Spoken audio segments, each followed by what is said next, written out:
Hi, I'm Jessica. In this video this week, I'll be making a delicious warm savory stew. It's great for a rainy, cozy, kneading day. You know, you just get that savory situation going.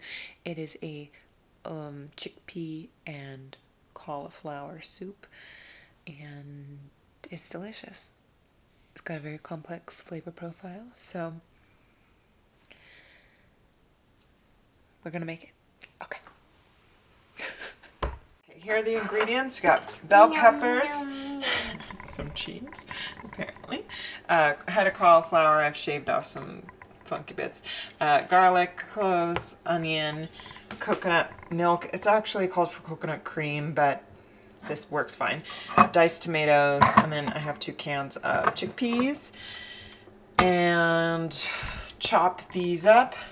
Mince finely, mince finely. Put these all in a can. This will all go in together. And then a bunch of spices and some water. So basically I just chop everything up, put it in a bowl. Other than I chop the onions and garlic last because I'll put that in the pot first to cook that for 5 or so minutes and then put everything else in. So bell peppers are chopped.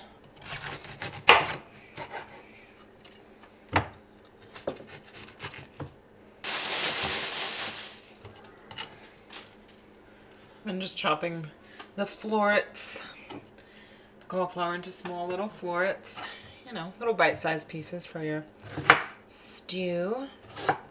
Is it just me, or I feel like all the produce goes off so quickly these days? I got this, I don't know, 2-3 days ago. I feel like, maybe gross, disgustingly, but I used to be able to have cauliflower in the fridge for like 3 weeks and it was fine. Not anymore. You could also put frozen cauliflower in here. Makes for less chopping. I feel like this recipe is all chopping. Ooh, hail, rain. A wintry mix.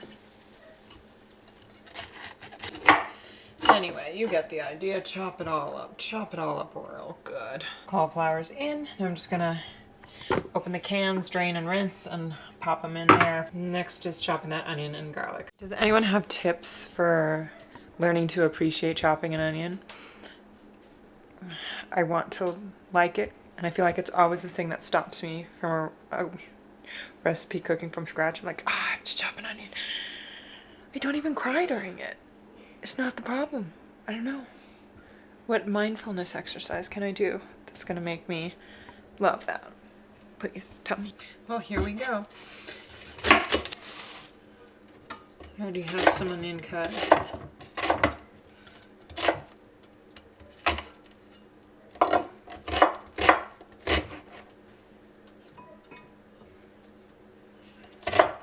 I need a garden. Since moving here, I haven't created a garden yet.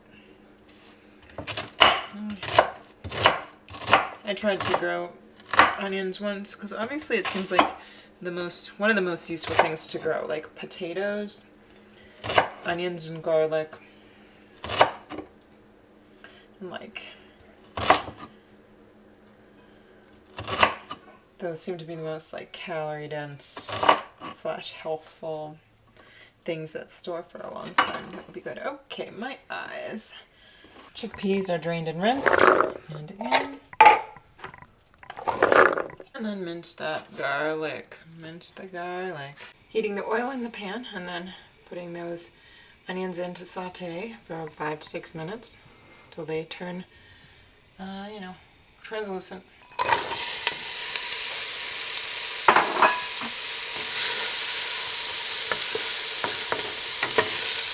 Get out your spices. The fun thing with the spices is it's basically everything you've got. The main ones, ginger, turmeric, and cumin, are what you'll put in the most because it's like a curry. But then you really put in anything that you think would make it a more complex flavor profile. You got your sage, definitely onion powder, tarragon, a little crushed red pepper flakes, cinnamon, if you can believe it, salt and pepper, of course, marjoram. I mean, I'm just going to put in a little bit of everything with like 1 to 2 tablespoons of the turmeric, cumin, and a tablespoon or so of ginger. The cinnamon helps to give it a little sweetness, which is very nice. We'll be popping in this garlic once the onions are nice and translucent, which they basically are, so I'll be going to do that. Stir this in until it becomes fragrant, and then we're going to pop in all of this and the diced tomatoes and coconut milk, as well as 4 cups of broth. Maybe it's 6 cups of broth. I'll see when I put it in if more liquid's needed, and then I will spice it up. All right, I would call that fragrant. Let's get this giant bowl of business going, and we will pop this in the pan. Okay, I need to do this without you before I dump everything on the floor or something. Waste not, want none, okay? Whew. That mix is all in there, so let's get some liquids in there.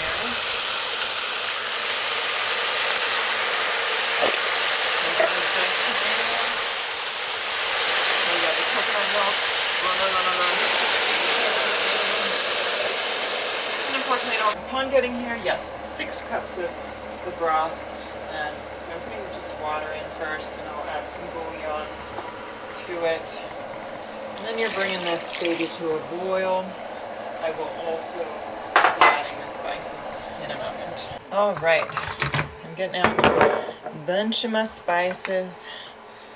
Thyme, I don't think that is going to be thyme in there. Oregano, cumin, red pepper flakes, sage, cinnamon, marjoram. Sometimes you just need to put them in, and I think fennel seed is like a really nice complex little cayenne pepper for some kick, but not too much. Maybe some coriander seed as well. That's kind of nice. So turmeric to start. This is like your major, so that's 1 heaping tablespoon, and like basically 2 tablespoons. It's already like a lot. Cumin, again, a heaping tablespoon. Cumin, oh, I'm not doing this. So ginger, I would say like a heaping teaspoon, but you're gonna taste as you go, adjust. Tarragon, we love you. Just gonna dash a little in. I mean, don't be precious with it. They really just add. The only thing you don't want to add too much of is like salt, because you can't take that out. Marjoram, sure, let's get it. Did I put the sage in? I don't think so. I'm just gonna do a little pinch here. I mean, this is a big pot, so it's gonna take a lot. Fennel seed. These are whole fennel seed. It's nice to just add that little crushed red pepper. Again, just a tiniest kick. I mean, if you like a buck and bronco kick, you add as much as you like. Same with cayenne pepper, just a little dabble, do ya? Broccoli. Yeah, I think. Oh, maybe some parsley. Like, why not? You know, and I didn't add the cinnamon yet, so here's a bunch of cinnamon.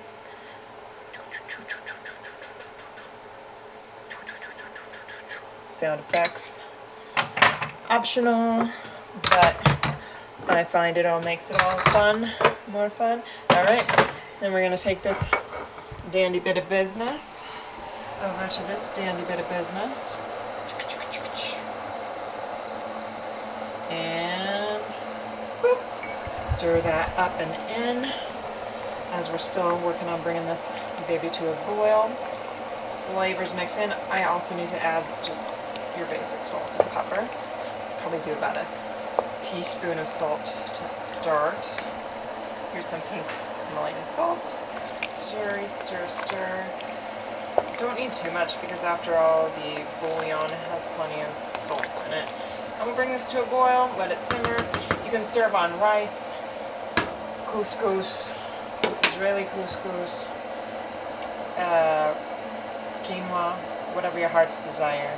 Alright, enjoy. Also forgot some garlic powder and onion powder, so you can do that, you know, smatter at will.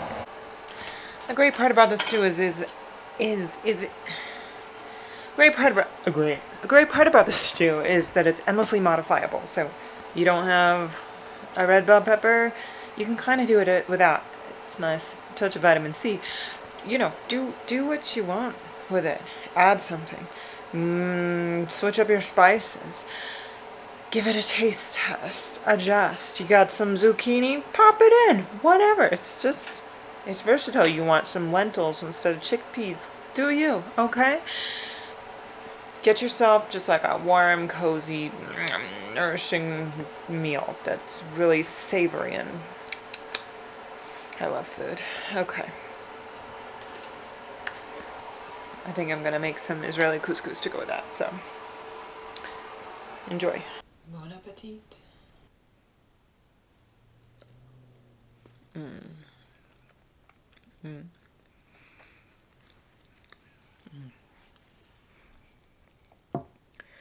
The great part is that the longer it sits too, the more the flavors mix, of course. Hope you enjoyed this very unhinged recipe. And may the actual food bring you a little more calm than the video did. Sometimes that's just the way the cookie crumbles. Or the stew. I have no pun for that. Have a good week. Make something delicious. Eat something delicious. And hug someone delicious. Yeah, why not? It was Valentine's Day this week. I am going to enjoy this stew. Am I? Yes. Yes, I am. It's really good. Believe me. Just try it. Just try it, would you? If you want more Unhinged videos, you know what to do. Like, subscribe, and all the rest. See you next time.